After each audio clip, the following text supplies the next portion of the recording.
in 2004. 20 years ago. Yeah, exactly. 2004. So the first one was like 2001. 2004. Second story is when I was staying in Kota Damansara. Yeah. So right. I was staying with two housemates there. This one actually, this story we actually shot a short video, a short film. Actually, yeah. I mean, we'll just put the link. Oh, we haven't put it up though. We never put it up. It's not on a channel? No. Really? We never put it up. We decided not to put it up. Okay. But I don't know why, but maybe we were trying to reshoot it or something. But yeah, we did shoot it. But the story is there. So it was pretty much my story. Yeah. I was on the way. So I stayed with two housemates. I was on the way back I was driving. And way back from, clubbing days. And I remember I got a call from him, and he was whispering on the phone. This is your housemate? My housemate, yeah. He was whispering on the phone. He's like, "Hey, Fairil, you dekat mana?" Like that.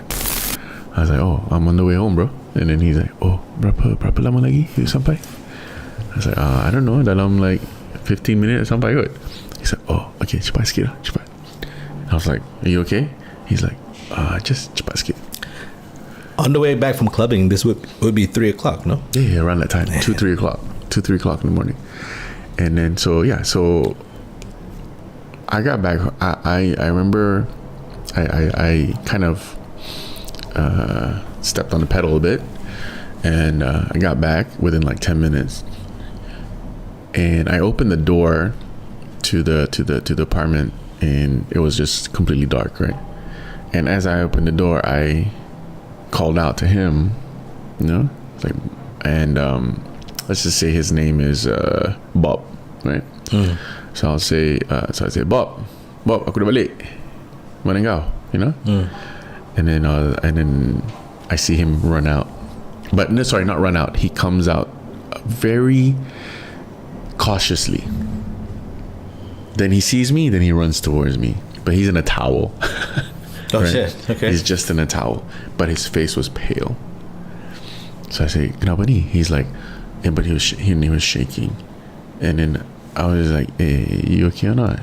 And he's just shaking but looking around like that, And so I kind of knew what was going on. Not knew, but you could feel the energy, right? So I said, "Okay, you Bob, you pergi pakai baju. But whatever, get ready. We go to the mama kejap, just outside our condo." And he's like, okay. So he goes back, he rushes in. So I'm just waiting in the living room. I didn't even turn on the light. The light was coming out from the door, the front door. The front door was still open. Shit. And I stood there for maybe about 10 seconds. He was in his room putting his clothes on. And we, in our kitchen, there was another door that goes out to the wet kitchen. And we always locked that door. But I heard click, door open. Shit, no way. Yeah. And so I kind of knew, okay, this is something's here lah. So I went to the door, and I slowly grabbed onto the handle. And as I was pulling the handle, closing the door, I said, "Korang jangan kacau kita tak buat apa korang. So whatever it is, tolong pergi.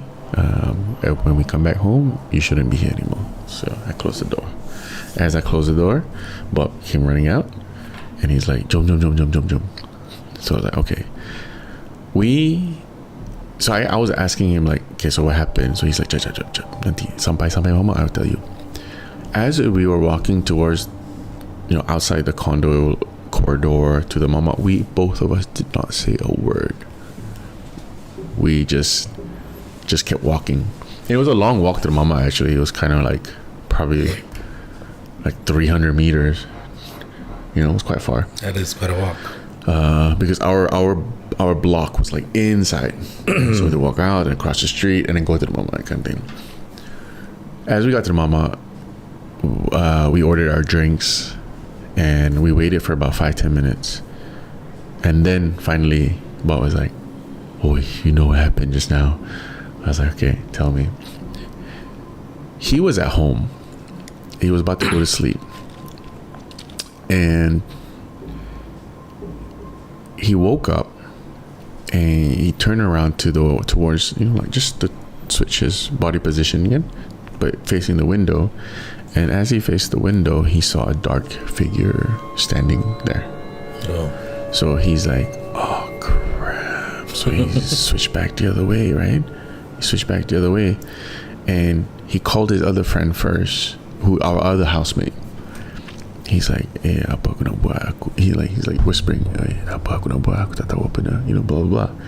And then his friend's like, kau pergi masuk pergi apa ni, basuh kaki ke apa, He's like, I can't move, And then and he's like, are you coming back home soon? And the other guy's like, tak lah, aku kat kampung, He's like, oh crap. So he's like, okay, yeah, go Fairil. He can't move because he was scared? He was scared. Not because he's paralyzed. Right. So then he called me. Then after that, before that, his friend's like, basuh kaki, pergi mandi, blah, blah, blah. Then he called me, and he's like, that's why he was whispering. He's like, bila balik, blah, blah, blah. And I was like, okay, I'll be right back. So after he hung out with me, he straight away darted towards the bathroom, inside in the bathroom, and he closed the door. Took a shower, washed his face, washed his feet, whatever, Then he didn't want to come back out to the bedroom. So he sat on the toilet. Right?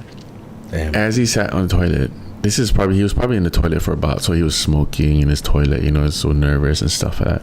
So while he's sitting in the toilet, this is probably about 10-15 minutes, he was already in the toilet. No, sorry, 10 minutes he was in the toilet. He heard me walk in. He heard me go, Bob, mana kau? Aku balik. And then he's like, oh. So he felt relief. He ran back out. There was nobody in the living room. Oh, fuck. I wasn't back yet. And he was in his towel, right? So he ran back to his bedroom, back into the toilet. And he sat down, and it was super quiet. Then the toilet door wasn't the knob, It was the one that you put your hand on, and then you touch it like that. So he said he saw the thing move. Oh my god, that is Naik Bulu for me. The thing, the handle moved downwards, so he actually grabbed the handle, and he could feel the force trying to move down.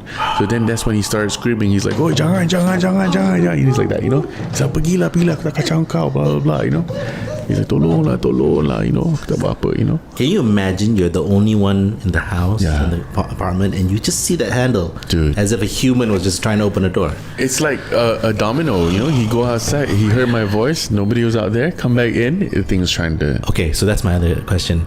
It's so interesting that thing could mimic your voice, which begs me to believe that it's been around to hear you and your other housemate talk.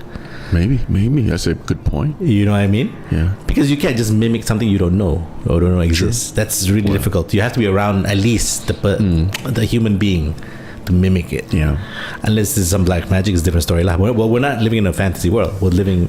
Oh my god, he mimicked your voice, dude. Yeah, it was very. So anyway, a few minutes later, the handle just stopped moving, right? And he locked the bathroom door. And that's when he got a call from me. That's when I came home with the betul. He heard me again. The real you. Yeah, he heard me again. Bob, mana kau? Aku kat luar.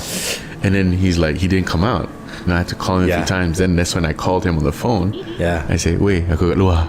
Kau mana? No wonder he was skittish. Yeah, I'm not sure if it was you cautious. The first time. I mean, the one time you came back. Because he actually asked, he's like, ni betul engkau? He's like, is this really you? Poor guy. So creepy. So yeah, so he came out, and that's why he's still in his towel and shaking. So that's how that's how the story actually comes together, And when he was telling me the mama, I actually said to him, when we were walking to the mama, I felt like somebody was following us. Oh, that's why and he said the same thing. That's why we both kept quiet. Way. Yeah, we both kept quiet. Holy shit! At the same time, because we both felt like something was following us. It followed you back.